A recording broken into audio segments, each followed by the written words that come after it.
The day the teacher threw out the poor student began like any other in the crowded corridors of Makoko Community School, where peeling paint clung to the walls and sunlight streamed through cracked windows. The school stood at the heart of a bustling Lagos neighborhood, a place where survival itself felt like a daily exam. Students hurried past vendors selling puff-puff and roasted corn, while teachers tried to gather their classes before the morning bell. In the middle of that noisy rush walked a boy whose quiet presence seemed almost invisible, until that morning changed everything. Tunde, thin as a palm branch and wearing a faded uniform that hung loosely from his small frame, clutched a worn-out school bag to his chest as if it were something precious. His shoes had mismatched laces, his shirt was frayed, his face carried the calm expression of someone who had already learned too much about hardship at far too young an age. Every morning he arrived earlier than everyone else. He sat in the back of the classroom, kept his head down during roll call, and answered questions only when forced to. Most students ignored him, and some mocked him, but he never reacted.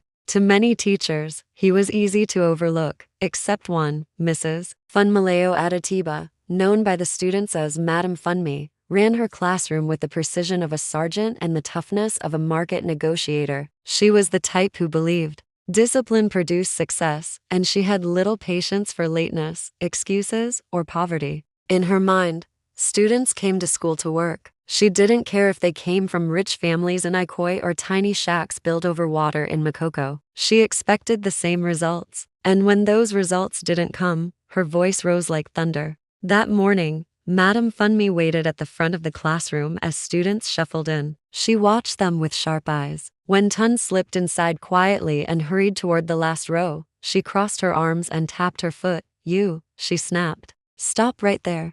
The class froze. Everyone knew the tone. Tun paused mid-step, his small shoulders tightening. "Yes, Ma," he whispered. "You're late," she said. "I'm sorry, Ma." No excuses. "Do you think school is a suggestion? Do you think education is optional for you?" Her voice rose, slicing through the room. "If the rest of these children can manage to come on time, what is your own problem?" A few students snickered. Tun's ears turned red. "I woke up early, Ma," he murmured. "But I had to out," she said suddenly. The class gasped. "Ma," his voice trembled. "I said out. Leave this classroom immediately. And take that ragged bag with you." Tun clutched the bag tighter. "Please, Ma. I didn't mean." "Did I stutter?" she barked. "You waste time, you waste potential. And now you want to waste my patience?" Out. Some students looked uncomfortable. Others exchanged amused glances. Only one girl, Ada, frowned in concern, but nobody moved to help him. Slowly, Tun backed toward the door, eyes lowered, humiliation burning through him. He stepped outside and stood alone in the corridor, unsure what to do next. He didn't want to cry. He had experienced worse things than a teacher's anger, but today felt different. Today, he had tried harder than usual to get to school early, and he had almost made it, almost. Inside the classroom, Ada raised her hand hesitantly. "Ma, should he really be sent away?" Madam Funmi slammed a book on her desk. "If you want to join him outside, be my guest." Ada lowered her hand quickly. "Good," the teacher said. "Now open your textbooks. We are not wasting precious time because one child cannot follow simple rules." But even as she spoke, her attention flickered toward the doorway. Something in the way the boy had held his bag bothered her. Not pity. She wasn't known for that, but curiosity. The way he clutched it was not normal for a child protecting old notebooks or a handful of pencils. It was the way someone protected something fragile or valuable. Meanwhile, outside, Tun sat on the hallway bench and bowed his head. He wasn't afraid of punishment. What frightened him was missing the lesson. He loved learning. It was the only thing in his life that made sense, the only thing he felt he was truly good at. If he missed too much, he wouldn't understand the next topics. If he fell behind, he might never catch up. He breathed slowly, pressing the bag against his knees. "Just hold on," he whispered to himself. "You're okay." But the truth was, he wasn't okay. Not today. Not with what was inside the bag. Minutes passed. Then footsteps approached. Madam Funmi, marching out of the classroom with the fierce determination that had earned her reputation. "Tund," she said sharply. He jumped to his feet. "Yes, Ma." She folded her arms. "What exactly is in that bag that you keep holding like your life depends on it?" "Bring it here." Tund froze. It's nothing, Ma."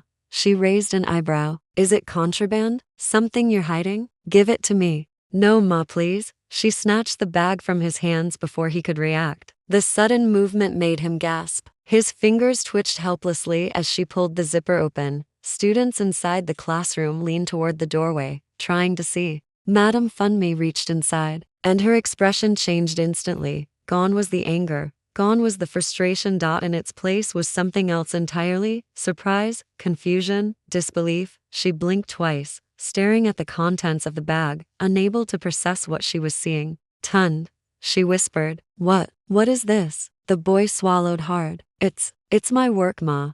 Her eyes lifted slowly to his. Your work? You mean, you made this? He nodded, and for the first time in 9 years of teaching, Madame Funmi felt the ground shift beneath her feet. She suddenly realized she had not thrown out a boy who was wasting time. She had thrown out a boy who was hiding a world he had built with nothing but his mind. Her breath caught, because inside that old bag was something she had never expected to see from a child like him. For several long seconds, Madame Funmi said nothing. She only stared inside the bag, her expression twisting from shock to a silent kind of awe. The corridor felt strangely quiet, as if even the distant noise from the schoolyard had faded away. Students inside the classroom leaned forward, straining to see what had captured their teacher so completely. Tunde's hands trembled at his sides. He looked as if he were bracing for punishment, or worse, ridicule. He wasn't used to adults reacting kindly to anything related to him. But this time was different. He sensed it,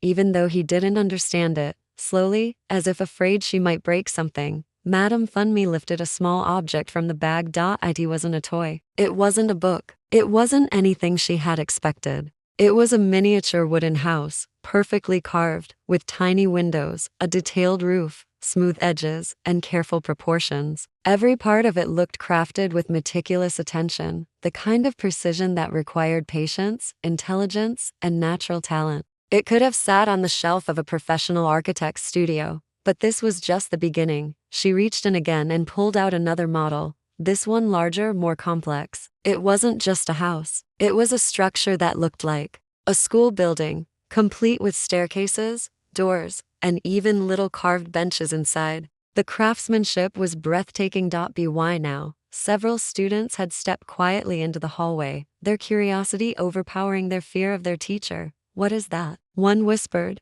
It looks like a building. Another said, a fine one. Madame Funmi swallowed hard. Tunde, who made these? He shifted nervously. I did, ma. You carved these yourself? Yes, ma. With what? A broken razor blade, and a file I found near the mechanic workshop, he said softly. Sometimes I use sandpaper from the scraps behind the carpenter's shed. Her jaw dropped slightly. Where did you learn how to do this? Tunde hesitated. I didn't learn, ma. I just see them in my mind. The shapes, the lines, how they should fit together. I draw them first, then I carve. It helps me think. Even the students were speechless now. Madame Funmi reached into the bag once more and pulled out a thick bundle of folded papers. Architectural sketches, detailed, clean, imaginative. They looked impossibly advanced for a child his age. Some showed buildings that existed, drawn with accurate perspective. Others showed structures that didn't exist anywhere, bridges, towers, floating platforms, imaginative yet realistic. She flipped through the pages slowly, almost reverently. Tunde, she whispered, why have you never shown this to anyone? He lowered his head. People laugh when poor children dream too big.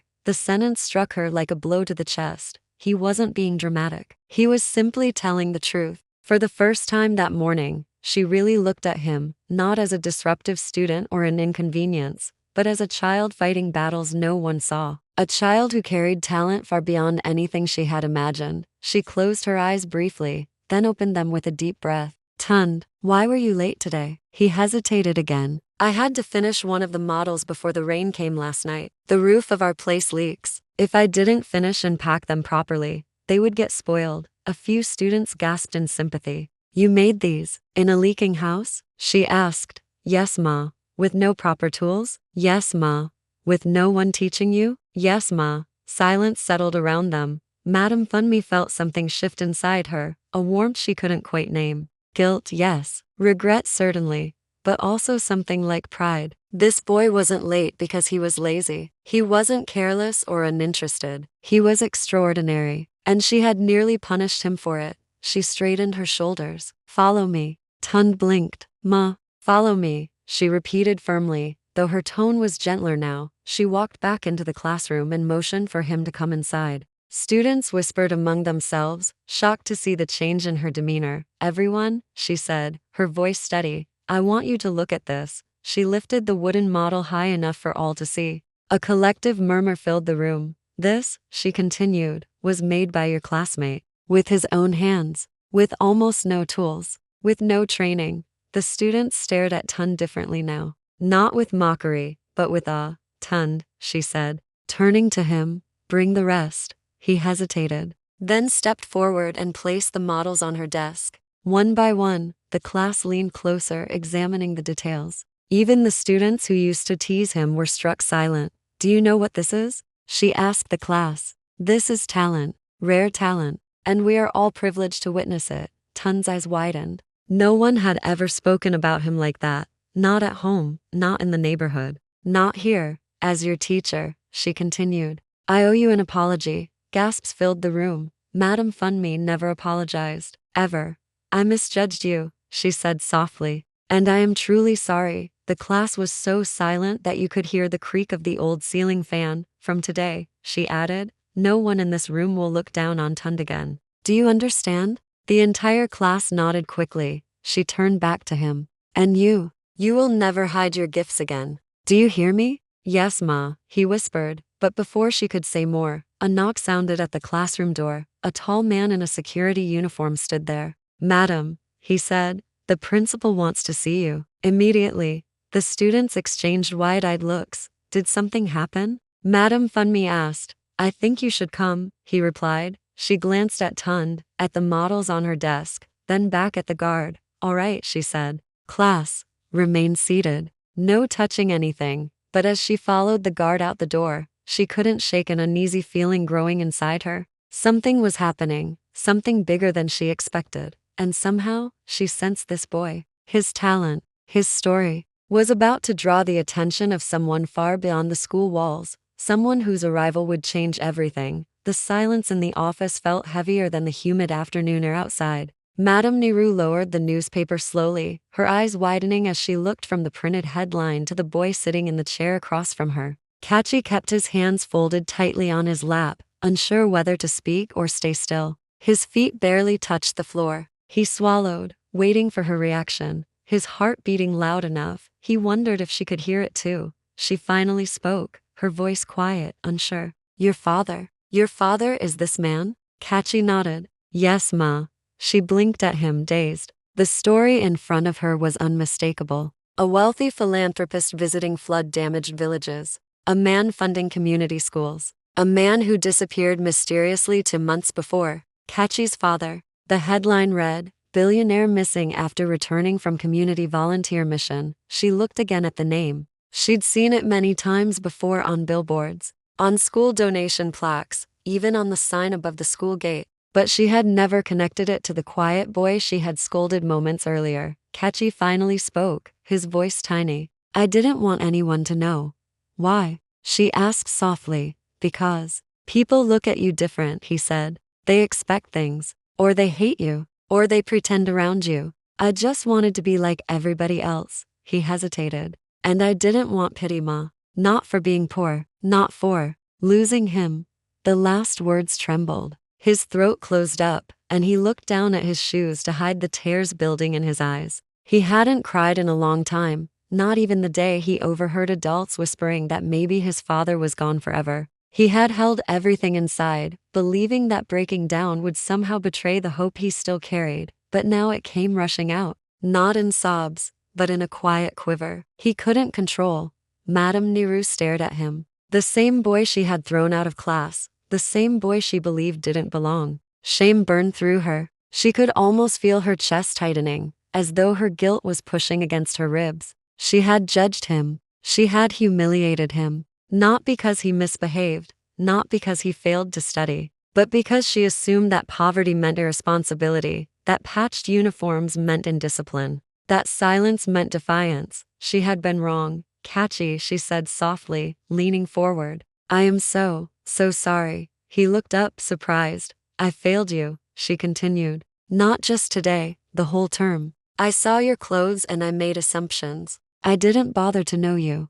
Her voice cracked. That is not what a teacher should be. Kachi stared at her, unsure what to say. He had never heard an adult apologize before. Certainly not a teacher, she hesitated, then asked gently, what were you going to do with the textbooks in your bag? For the first time, he managed a little smile. Teach my sister. She's 7. She wants to learn to read better. He hesitated. Sometimes I teach other kids outside our compound too. Just the small ones. ABC, handwriting, simple things.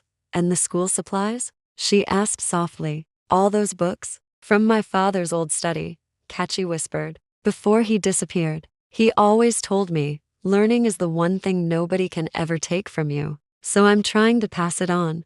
Her eyes glistened. She leaned back, overwhelmed by the depth of a child's heart. A boy who had every reason to be resentful. A boy who had lost everything. Yet instead of anger, he chose kindness. Instead of bitterness, he chose service. She cleared her throat and stood slowly. Come with me, she said. He followed her through the staff room, past staring teachers, down the corridor, and back into the classroom. The students fell silent the moment they saw Kachi walk in beside her. Some looked away awkwardly. Some whispered. A few widened their eyes, shocked. He had returned. Madame Nehru walked to the front. Her voice wavered slightly as she addressed the class. Class, she said, I owe you all an apology. Today, something important happened. Something that reminded me of who I'm supposed to be. The students exchanged confused glances. She placed a gentle hand on Kachi's shoulder. I wrongfully punished someone who did nothing wrong. Kachi's eyes widened. He hadn't expected this.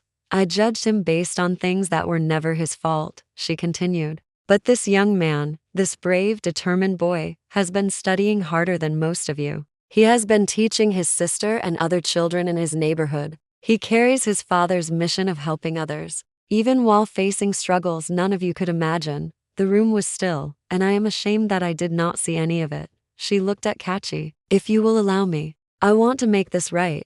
Kachi hesitated, then nodded. She smiled gently. Good, because starting today, Kachi is going to help me run a small after-school study group. Anyone who needs help can join. And we will provide materials for anyone who needs them. A small ripple of excitement went through the class. Even students who often teased Kachi looked suddenly impressed. One girl raised her hand. Auntie, can I join too? Yes, Kachi replied softly. Anyone can. A few boys exchanged guilty looks. One of them finally stood up and walked toward Kachi. Sorry for laughing at you earlier, he muttered. Kachi nodded. It's okay. Soon others followed, offering awkward apologies. He accepted each one with a shy smile, for the first time since the term began. The room felt lighter, united. Later that day, as parents began picking up their children, Madame Nehru walked Kachi outside. You're not alone, she told him gently. And until your father returns, because I believe he will, this school will support you. Kachi's eyes filled again, but this time with something warm. Hope, she continued. One day, you will become the kind of man your father raised you to be. A leader, a teacher, someone who lifts others. Kachi whispered, I hope so, Ma. You already are. He looked up at the sky. The clouds were clearing, letting a soft band of sunlight break through, as if the world itself was opening a door for him, and somewhere deep inside, he imagined his father smiling, proud.